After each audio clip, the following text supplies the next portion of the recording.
நண்பர்களே, இன்னைக்கு நாம் ஒரு மிக ஆழமான ஒரு சிந்தனையை சிந்திக்க இருக்கிறோம். அதாவது, ஒரு குருவினுடைய சிறப்பு என்ன? ஒரு குருவினுடைய மேன்மை, உயர்வு என்ன?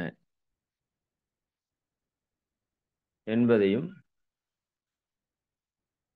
நம்முடைய உயர்வு என்ன? நம்முடைய மேன்மை என்ன?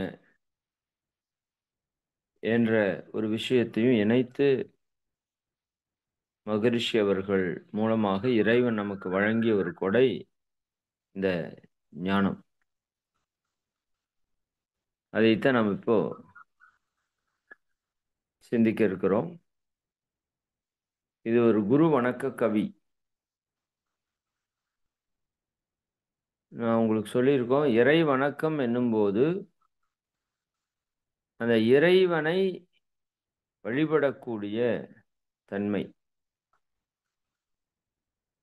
குரு வணக்கம் என்பது குருவை வழிபடக்கூடிய, வணங்கக்கூடிய ஒரு தன்மையை,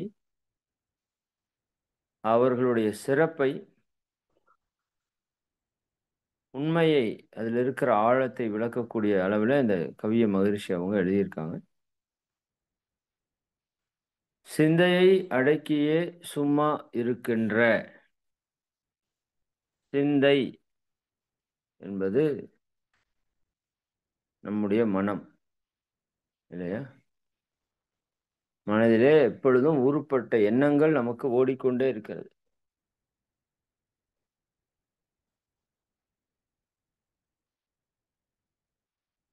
மனதின்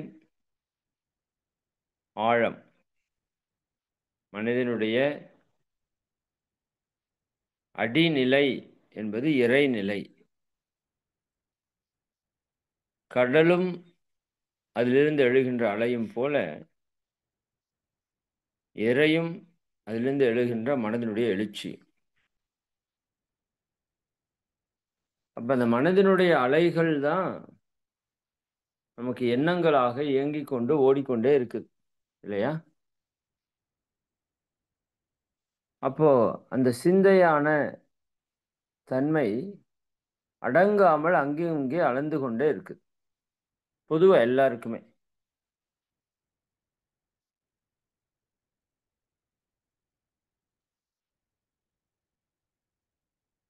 சிந்தை எழுச்சி பெற்று இயங்கும் போது மனித வாழ்க்கையில பல்வேறு துன்பங்கள், சிக்கல்கள் வருகிறது. அப்ப அந்த துன்பங்கள், சிக்கல்கள்ல இருந்து விடுபடணும் அப்படின்னா என்ன பண்ணணும்? சிந்தை அடங்க வேண்டும். சிந்தை அடங்க வேண்டும். மனம் எண்ண ஓட்டங்களிலிருந்து விடுபடும் போது அதனுடைய ஆழ்நிலையிலே, இறைநிலையிலே, தன்னிலையிலே அது லயமாகிறது. அப்ப இந்த உணர்வு யாரு தான் கொடுப்பாங்க நமக்கு அப்படின்னா, இறைவனை உணர்ந்த ஒரு குருவால் தான் இந்த விஷயத்தை நமக்கு கொடுக்க முடியும். உணர்ந்து ஓதுதல் என்று சொல்லுவாங்க. சிந்தையை அடக்கியே சும்மா இருக்கின்ற. சும்மா என்றால் இந்த அமைதியோடு, அந்த எல்லையற்ற பேர் அமைதியோடு, அமைதியாக லயமாகி நிற்கக்கூடிய நிலை சும்மா இருத்தல். இது எப்ப இந்த நிலை நிகழும்? நம்ம சிந்தை அடங்கும் போது. இதை யார் கொடுக்க முடியும் என்றால், ஒரு ஞானத்தை பெற்ற, அந்த சீரை அறியச் செய்த குரு என்பது, நான் உங்களுக்கு முதல்ல சொல்லியிருக்கிறேன், ஒரு விஷயம் இருக்கு, அது கொஞ்ச நாள் ஆகும்போது சீர்கெடுகிறது. புதிதாக இருக்கிறப்போ சீராக இருக்கிறது, கொஞ்ச நாள்பட இந்த சீர்கெடுகிறது.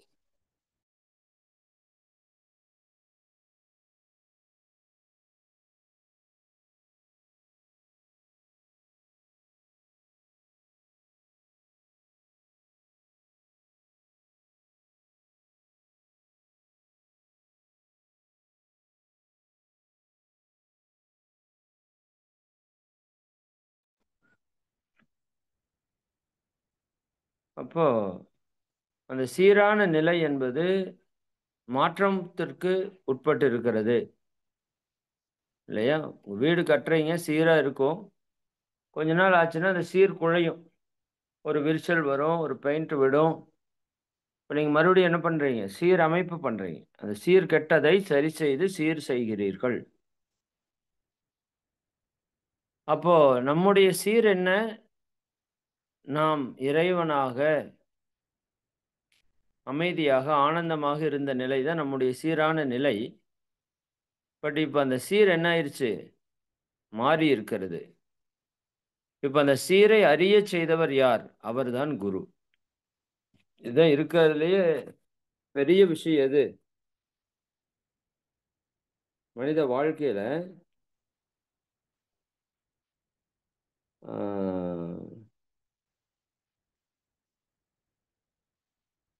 ஆ ரொம்ப பெரிய விஷயம் என்ன அப்படின்னு மகரிஷி போன்ற ஞானிகள் எல்லாம் நமக்கு சொல்றாங்க அப்படின்னா, ஆ ஒரு மனித வாழ்க்கையில என்ன வேணா நீங்க செஞ்சிடலாம். சரிங்களா? அதாவது ஒரு கவி, ஒரு நல்ல கவி, ஆ ஆ என்ன இதுலயே வரும் அது. இந்த கந்தக மதக்கரியை வசமாய் நடத்தலாம், கரடி வெம்புலி வாயையும் கட்டலாம், ஒரு சிங்கம் முதுகின் மேல் கொள்ளலாம், கட்செவி எடுத்து ஆட்டலாம், வெந்தழலில் ரதம் வைத்து 5 உலோகத்தையும் வேதித்து விற்று உண்ணலாம், வேறொருவர் காணாமல் உலகத்து உலாவலாம், விண்ணவரை ஏவல் கொள்ளலாம், சந்ததமும் இளமையோடு இருக்கலாம், மற்றொரு சரீரத்தினிலும் புகலாம், ஜலம் மேல் நடக்கலாம், கனல் மேல் இருக்கலாம், தன் நிகரில் சித்தி பெறலாம், சிந்தையை அடக்கியே சும்மா இருக்கின்ற திறம் அரிது. ரொம்ப ஆழமான ஒரு கவி இது. சரிங்களா? அப்போ அவர் என்ன சொல்றாரு? மதம் பிடித்த யானையை நம் வசமாக ஆக்கி விடலாம். மதம் பிடித்த யானையை கூட நம்ம வசமாக ஆக்கி விடலாம். கரடி, வெம்புலினா புலி, அதனுடைய வாயை கூட கட்டி விடலாம். சிங்கத்தின் முதுகில் ஏறி இருக்கலாம். பாம்பை, கச்சேவியை கையில் பிடிக்கலாம். மற்ற உலோகங்களை பொன்னாக மாற்றலாம். இன்னொருவருக்கு தெரியாமல் நடமாடலாம். கண்ணுக்கு தெரியாத சூக்கும சக்தியில் நடமாடலாம். தேவர்களை கூட அடிமையாக்கலாம். எப்போதும் இளமையோடு இருக்கலாம். நமது உடலிலிருந்து கூடு விட்டு கூடு பயணம்னு சொல்றாங்கல்ல, அது போல இன்னொருவர் உடலில் புகலாம். ஜலத்தின் மேல, நீரின் மேல் நடக்கலாம். ஏன் நெருப்பின் மேல் கூட இருக்கலாம். இணையில்லாத சித்திகளை பெறலாம். ஆனால் இத்தனையும் செய்தாலும் அந்த சிந்தையை அடக்கி சும்மா இருப்பது சிரமம் என்று தாயுமான சுவாமிகள் பாடுறார். ஏன்னா மகரிஷியினுடைய மிக முக்கியமான குரு தாயுமான சுவாமிகள். மிக ஆழமான பல விஷயங்களை கொடுத்துருக்காங்க. இன்னொரு இடத்துல கூட இந்த 5ஐயும் அடக்கு அடக்கு என்று சொல்வார். அந்த 5ஐயும் அடக்கிய அமரரும் அங்கில்லை. சரிங்களா? ஓகே. சரி. இந்த மாதிரி ஒரு விஷயம் வந்து மனித வாழ்க்கையில மிகப்பெரிய விஷயம் எது அப்படின்னா, இந்த புலன்களையும் மனதையும் நாம கட்டுப்படுத்துவது தான். அதுதான் இருக்கிறதுலே பெரிய விஷயம். அப்ப அந்த சிந்தையை அடக்கக்கூடிய தன்மையில தான் மனித வாழ்க்கையினுடைய வெற்றியே முழுமையே இருக்குது. அப்ப அந்த சிந்தையை அடக்கியே நம்மை சும்மா இருக்க வைக்கின்ற சீரறிய செய்தவர் தான் நம்முடைய குரு. குரு என்ன செய்கிறார்? நமக்கு அவருடைய உயிராற்றலை, சிந்தையை அடங்கி சும்மா இருக்கின்ற இடத்திலிருந்து அந்த உயிராற்றலை எடுத்து நமது உயிரோடு உயிராக இணைத்து நம்மையும் அந்த நிலைக்கு கொண்டு செல்வதற்கு செயல்படுகிறார். சரிங்களா? இது ரொம்ப முக்கியமான லைனு. இது நீங்க ஆழமா சிந்தனைக்கு எடுக்கணும். நம்ம தியானத்துல என்ன பண்றோம்? சிந்தையை அடங்கி சும்மா இருக்கின்ற நிலைக்கு செல்கிறோம். அங்க போனா என்ன கிடைக்குது? அப்படின்னா, அந்த நிலை தனில் அறிவு அசைவற்றிருக்க. அந்த நிலையில அறிவு என்ன ஆகுது? அசைவற்று இருக்குது. இந்த அறிவு தான் மனமாக அசைந்து கொண்டிருக்கிறது. முன்னாடி சொன்னேன்ல, கடல் தான் நீராக அலைந்து கொண்டிருக்கிறது. அதுபோல இந்த அறிவு என்ற தெய்வம் தான் எல்லாமாகவும் இருக்கிறது. அதுதான் மனமாகவும் இயங்கிக் கொண்டிருக்கிறது. அப்ப சிந்தையை அடங்கி இருக்கிற நிலையில என்ன ஆகுது? அந்த நிலை தனில் அறிவு அசைவற்றிருக்க. அந்த அறிவு அசைவற்று இருக்கும்போது அது எதாக இருக்கிறது? தன் மூலமாக இறைவனாகவே இருக்கிறது. அப்ப அங்க இருக்கிற ஒரு உணர்வுக்கு என்ன பேரு? ஆனந்த உணர்வு. இல்லையா? அசைவற்றிருக்க சாதாரண ஆனந்தம் இல்ல. பெரும் ஆனந்தம் பொங்குதங்கே. என்ன கிடைக்குது? ஒரு மாபெரும் ஒரு ஆனந்த நிலை அந்த இடத்துல பொங்கி ததும்பி உணரப்படுகிறது.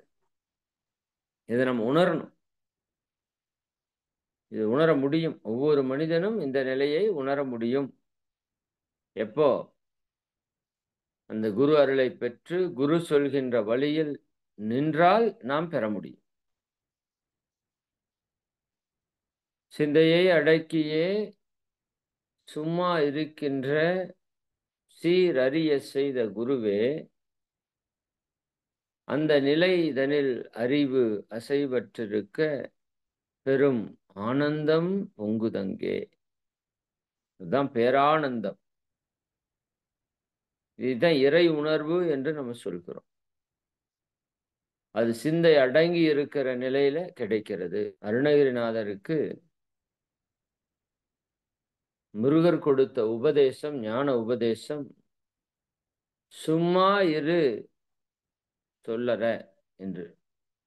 சும்மா இரு. வடிவேல் ஒரு படத்துல சும்மாவே இருப்பாரு.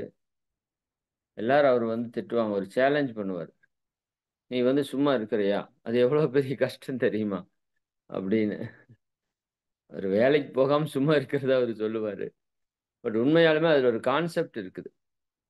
சும்மா இருக்கிறதுங்கிறது சாதாரண விஷயம் அல்ல. சும்மானா உடல் சும்மா இருப்பதல்ல. நம்முடைய மனம் சும்மா இருக்க வேண்டும். அதுதான் உச்சகட்ட நிலை. ஞானம் என்பதே அதுதான். வேற ஒண்ணுமே இல்ல. அதற்கான முயற்சி தான் நம்ம எடுத்துட்டு இருக்கோம். சரி. அப்ப அந்த ஆனந்தம் பொங்குதுன்னு சொல்லிட்டாரா? எங்க? அந்த சும்மா இருக்கிற நிலையில, அறிவு அசைவற்று இருக்கிற நிலையில, அந்த அறிவே மெய்ப்பொருளாக மாறி இருக்கிற நிலையில பெரும் ஆனந்தம் பொங்குகிறது. இந்த பெரும் உலகமிசை எடுத்த பல பிறவிகளின் இந்த பெரும் உலகமிசை. இது எவ்வளவு பெரிய உலகம். இந்த பெரும் உலகமிசை உலகத்திலே எடுத்த பல பிறவிகளின் நம்ம எத்தனை எத்தனை பிறவி எடுத்து வந்திருக்கிறோம். இது ஒன்றல்ல நமக்கு பிறவி. பல பல பிறவிகள். நம் பெற்றோராக, முன்னோராக, அதுக்கு முன்னாடி பல்லாயிரம் தலைமுறை உயிர்களாக, வெவ்வேறு உயிர்களாக நம்ம மாற்றம் பெறுகிறோம். அப்ப இந்த பெரும் உலகமிசை இந்த உலகத்தின் மேலே எடுத்த பல பிறவிகளின் இறுதி பயனாகிய, இவ்வளவு பிறப்பு எடுத்ததனுடைய இறுதி பயன் என்ன?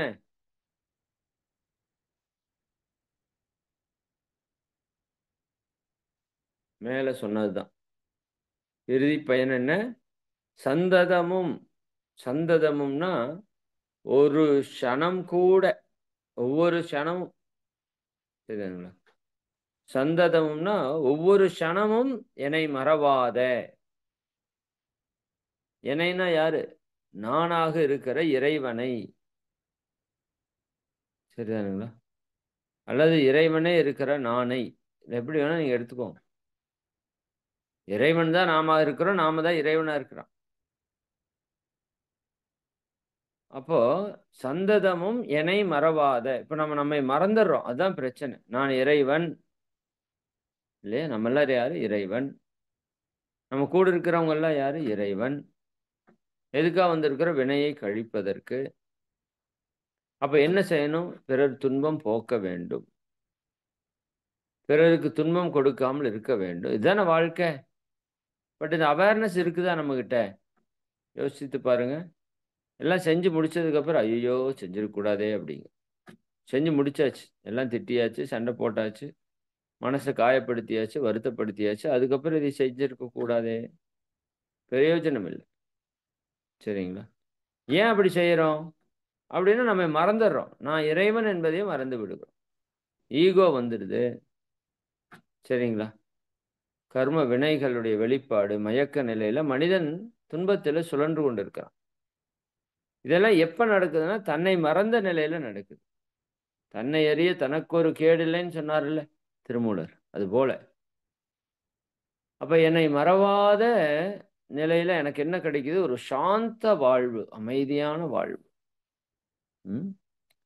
சாந்தம் லேது, சௌக்கியம் லேது என்று தியாகராஜ சுவாமிகள் கேள்விப்பட்டிருக்கீங்களா? இசையிலேயே இறைவனை உணர்ந்தவர் தியாகராஜ சுவாமிகள்.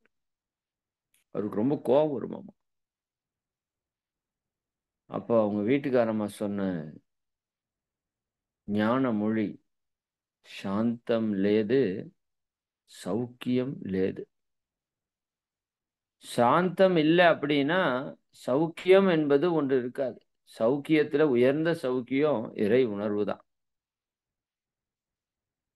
இல்லையா? அப்போ சந்ததமும் எனை மறவாத சாந்த வாழ்வழித்தோய். என்ன வாழ்வு? சாந்த வாழ்வு. அந்த அமைதியான, அந்த ஆனந்தமான, அந்த இனிமையான வாழ்க்கையை எனக்கு அளித்தார்.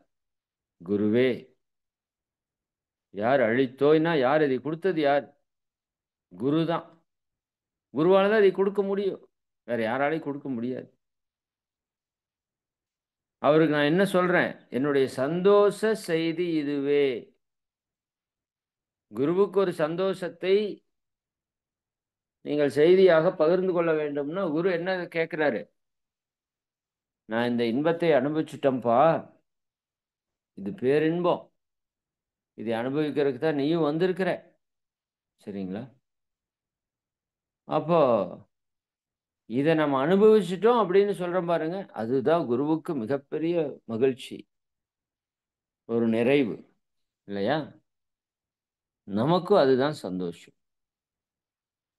சந்ததமும் எனை மறவாத சாந்த வாழ்வழித்தோய். என் சந்தோஷ செய்தி இதுவே. இதுதான் என்னுடைய சந்தோஷ செய்தி. எது? சிந்தையை அடக்கியே சும்மா இருக்கின்ற சீரறிய செய்த குருவே, அந்த நிலைதனில் அறிவு அசைவற்றிருக்க பெரும் ஆனந்தம் பொங்குதங்கே. இந்த பெரும் உலகமிசை எடுத்த பல பிறவிகளின் இறுதிப் பயனாகிய சந்ததமும் எனை மறவாத சாந்த வாழ்வழித்தோய். என் சந்தோஷ செய்தி இதுவே. நான் எப்படி இருக்கிறேன்? சந்ததமும் ஒவ்வொரு க்ஷணமும் என்னை மறவாத சாந்த வாழ்வில் இருக்கிறேன். சரிங்களா? அப்ப அந்த நிலையில நான் இருக்கிறதுக்கு இவ்வளவு உதவி செய்திருக்கிற குருவே, உங்களுக்கு மகிழ்ச்சியோட இந்த செய்தியை நான் பகிர்ந்து கொள்கிறேன். என் சந்தோஷ இதுதான் நான் உங்களுக்கு சொல்ல வேண்டிய செய்தி இதுதான். சரிங்களா? பெற்றோருக்கு எப்ப சந்தோஷம்? தன் பையன் நல்லா இருக்கிறான், மகிழ்ச்சியா இருக்கிறான் அப்படிங்கும்போது தான் அந்த பெற்றோருக்கு ஒரு சந்தோஷம் இல்லையா?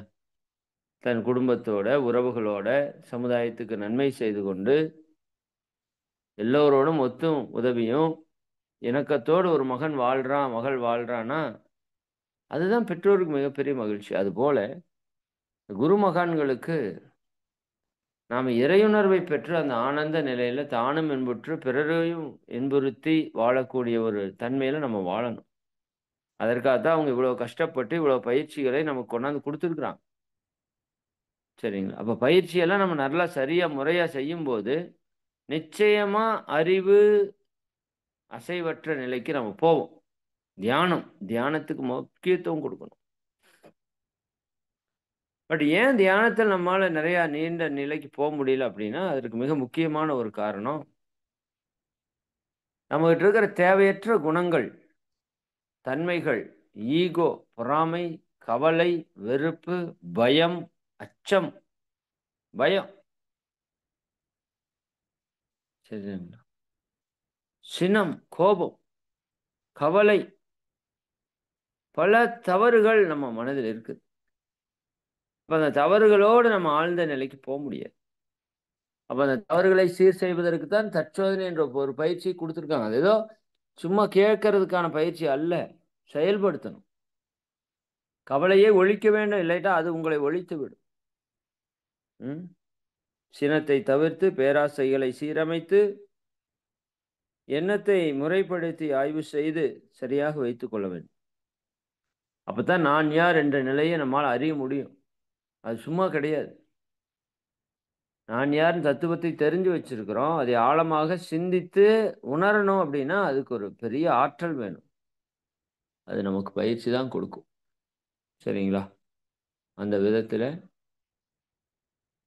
இந்த கவி என்பது ரொம்ப ஒரு ஆழமான கவி குரு வணக்கத்தில. நாம இது நீங்க படிக்க படிக்கவே அந்த சிந்தை அடங்கிய நிலை, அறிவு அசைவற்று இருக்கிற நிலை, ஆனந்த நிலை, தன்னை மறவாத நிலை எல்லாமே நமக்குள்ள நிகழ்றதுக்கு ஆரம்பிக்கும். இந்த கவிய சொல்ல சொல்ல படிக்க படிக்க அதனால உணர்ந்து படிங்க. இந்த குருவுக்கு நம்ம எப்போதும் நன்றியோடு இருப்போம்.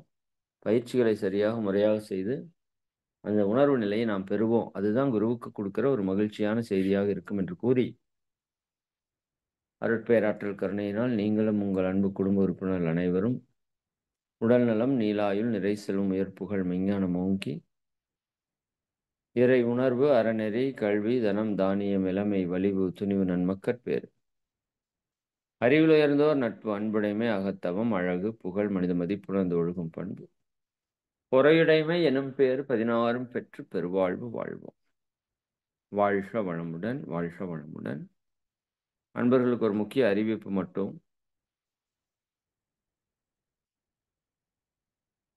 நம்ம வருகின்ற ஆகஸ்ட் 8, 9, 10 தேதிகள்ல புதிய அடிப்படை பயிற்சி என்பதை நாம ஒவ்வொரு மாதமும் 2வது வெள்ளி, சனி, ஞாயிறு நடத்துறோம்.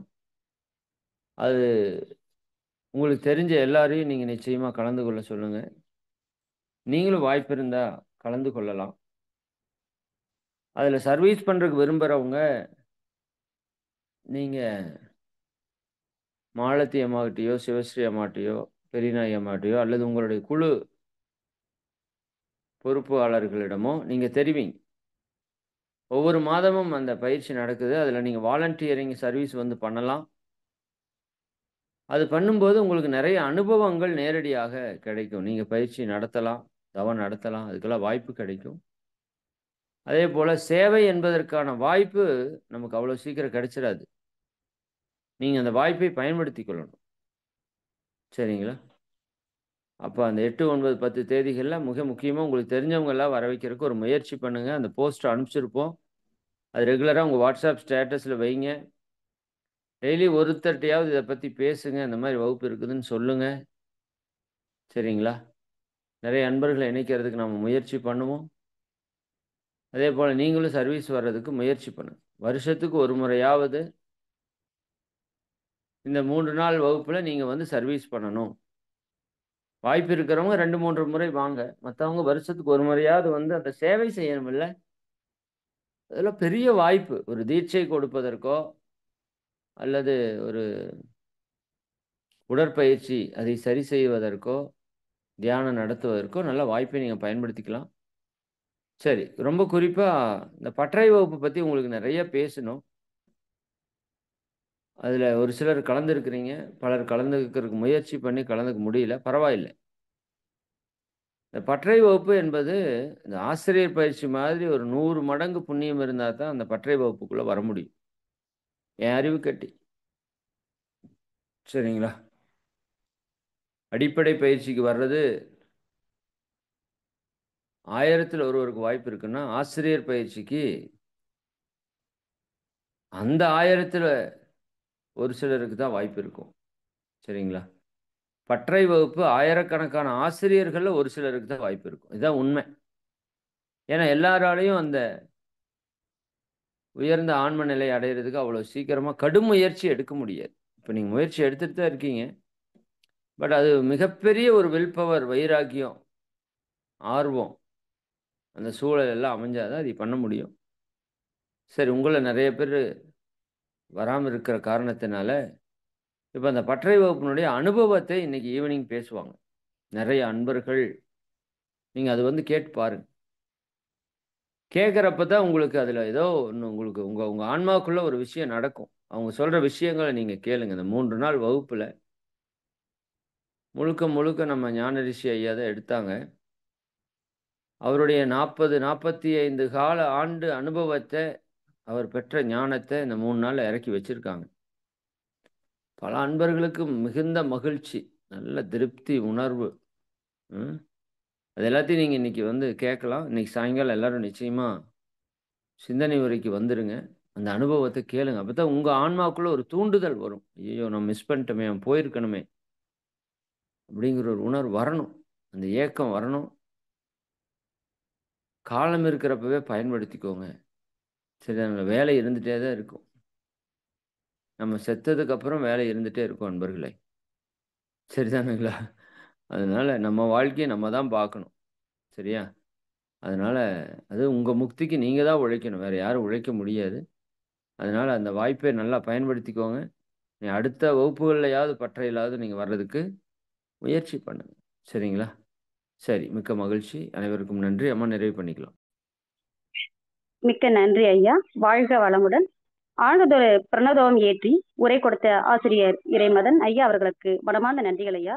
இதுவரை நமக்காக சிந்தையை அடக்கியே என்னும் கவியில், அதாவது நம்முடைய மனதின் அடிநிலை என்பது இறைநிலை தான் என்றும், மனதில் அலைகள் தான் எண்ணங்களாகவும் அலைகளாகவும் ஓடிக்கொண்டிருக்கிறது எனவும், நம்முடைய துன்பங்கள் சிக்கங்கள் விடுபட வேண்டும் என்றால் மனம் அடங்க வேண்டும். ஆகையால் இந்த பிறவி எடுத்ததன் காரணம் தன்னை அறிவதற்காகவே.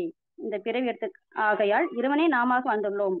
நான் யார் என்ற நிலையை அறிந்து பெருமையாக வாழ வேண்டும். அதுவே குருவின் பேரின்பமாக இருக்கும் என்று மிக சிறப்பாக வெளிப்படுத்திய ஐயாவிற்கு நன்றிகள் ஐயா. வாழ்க வளமுடன். உலக நலத்திற்காக தொண்டாற்றும் இறைமதன் குமார் ஐயா அவர்களை நாம் அனைவரும் துரிய நிலையிலிருந்து வாழ்த்துவோம். துரியம். இறையாசிரியர் என மதன்குமார் ஐயா அவர்கள் வாழ்க வளமுடன். அவர்களும் அவர்களின் அன்பு குடும்ப உறுப்பினர்களும் அனைவரும் பிரபஞ்ச உயிர்கள், உலக உயிர்கள் அனைத்தும் அவர் பேராற்றல் கருணையினால் உடல் நலம், நீள் ஆயுள், நிறை செல்வம், உயர் புகழ், மெஞ்ஞானம் ஓங்கி வாழ்க வளமுடன், வாழ்க வளமுடன், வாழ்க வளமுடன். உலகநல வாழ்த்து பாடும் விரும்பும் அன்பர் கையை வீழ்த்தலாம்.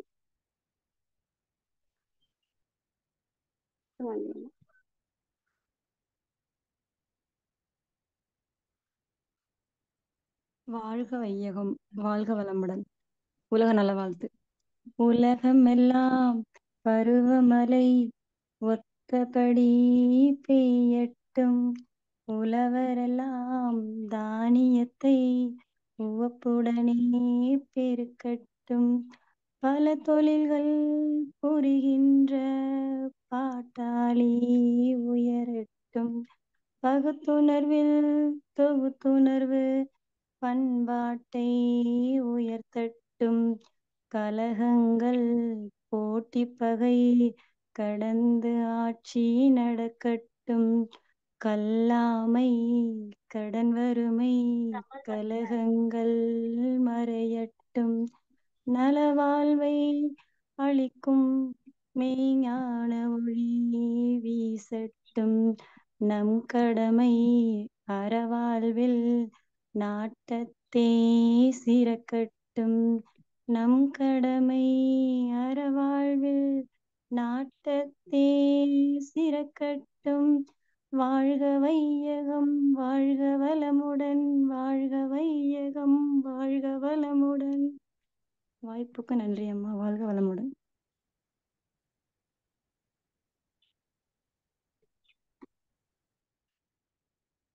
வாழ்க வளமுடன் அம்மா.